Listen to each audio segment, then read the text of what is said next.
Hi guys, welcome to Office Blokes React. I'm Office Bloke Dave. I'm Office Bloke Daz. Together we are two and a bit of the Office Blokes. Two of the best ones. Two of the best Don't worry, ones. you've got the best here. Yeah, it's true, depending on who you ask. Yeah. When did Britain and America stop hating each other?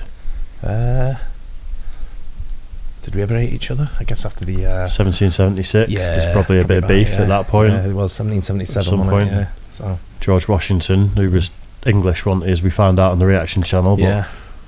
Turncoat, all that. I think there was a bit of beef. I think it's about 2 weeks ago that we sorted this mess out, isn't it? No, Mike's gone to sort it out now. Yeah, apparently, there's still some stragglers. Mike's our politician, our He Democrat. He is, yeah. He's our diplomat, not Democrat. Diplomat. Yeah, very diplomatic, Mike. We had to shelve him after the scandal a little bit, didn't we? We had to get him out of the public eye for a couple of weeks and let it all die down before he nobody even found out. No, which was the mad thing. Yeah. That he's Schofield's other brother. the third brother. The third Schofield. Oh no. Google Schofield. Right then, when did Britain and America stop hating each other? A short animated documentary. I'm going to say that the average populace probably didn't that much. You know, I know there was colonies in the 1600s. Stop hating?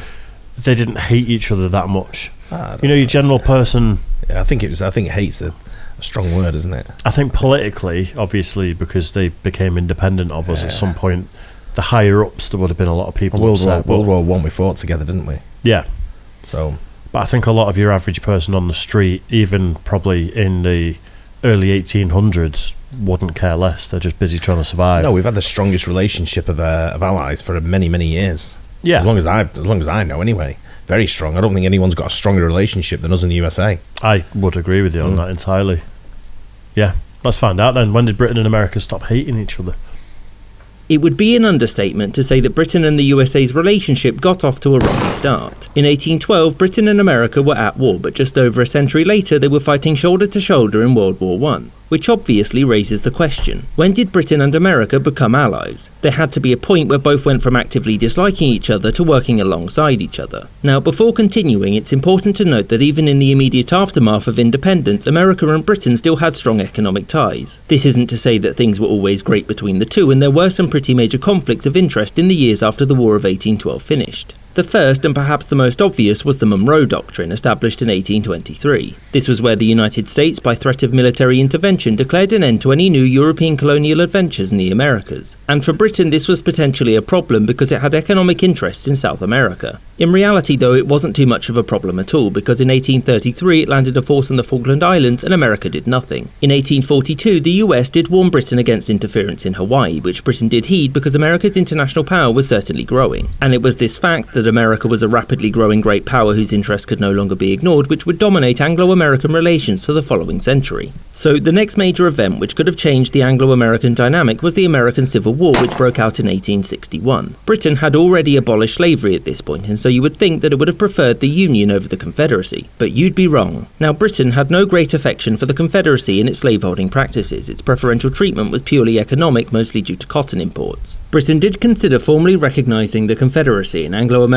relations were severely harmed by what's called the Trent Affair. This was where the US government seized a ship with Confederate diplomats headed for Britain, which to Britain looked like the USA telling it who it could and could not speak to. In the end, cooler heads prevailed and Britain didn't get involved, although it did construct a very powerful warship, the CSS Alabama, for the Confederacy. And after the Civil War was over, Britain paid compensation to the United States. Thus, only 50 years... So I presume the cotton trade was run by the Confederate States more so than the rest of the states? Yeah. Because it's like the southern states and stuff, isn't it? Yeah. Because like around here, within a 50-mile radius was built on cotton. This was Cotonopolis. Can't say it's Cottonopolis. Yeah. So I mean, this kind of backs up what I was thinking to a degree, that even after 1776 and they sort of declared their independence, your average person probably still didn't care. No, they were trading. That's what you're saying. They were still looking at. Obviously, they had the independence, and they were just still trying to trade. Then you've got to trade, and you've got to work together to try and make it happen. And two very powerful nations, one growing in power and one very powerful, sort of thing. So it was. They still got to trade with. You can't take away your potentially your biggest client.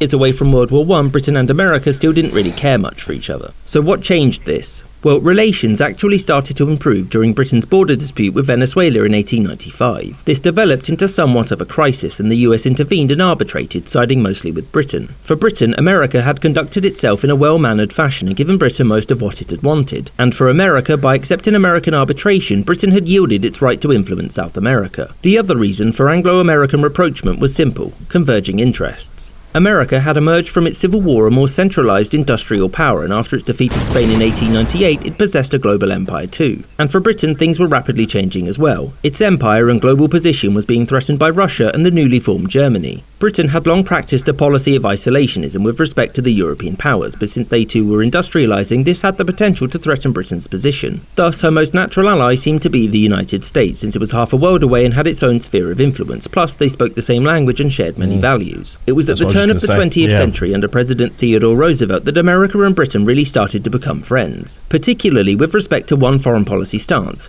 They didn't like Germany. This agreement allowed for Britain to move its fleet away from its Caribbean colonies back to Britain to defend itself from Germany, while security in the Caribbean would fall to the US. After the First World War broke out, Germany's actions such as U-boat attacks on American shipping and the Zimmermann telegram, combined with the fact that if Britain and France lost the war, they wouldn't be able to pay their American loans back, assured US intervention on their side. And from that point onwards, both the US and UK were largely in the same camps, barring a couple of mishaps here and there. I hope you enjoyed this episode, and thank you for watching with extra... I could have done with loads more information in that. Yeah, I needed a bit more on that. Can you see it ever changing?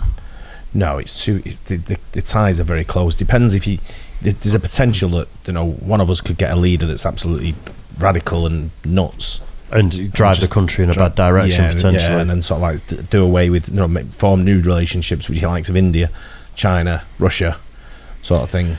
I can't see it myself. I think it'd take something pretty damn drastic. But if you think about it, us and the French, for example, were probably at one point similar to us and the Americans hundreds of years ago, but we'd be at war with each other. Then we'd be friends, we'd trade. Yeah, I think when you look at trade and when you look at business and it's interests, same interests. Us and the USA share a lot of interests of the same thing. Yeah. So we share a lot of values. I'm talking about asset interests. Yeah, we've got a lot of stuff around the world where we need to be strategically positioned, and I think they both work together on that. So to jeopardise such a close relationship, you're going to jeopardise these similar interests. Yeah, which weakens both sides really. But especially with the emergence of like China, Russia, India, absolutely, places like that. We're still one of the world's biggest economies. Yeah, we're like the fourth or fifth biggest economy or something ridiculous. Which drive down the road and see how many potholes you hit on the way. Doesn't seem like it, but it's mad that money does talk, and I think us being one of the world's biggest economies has a lot of sway.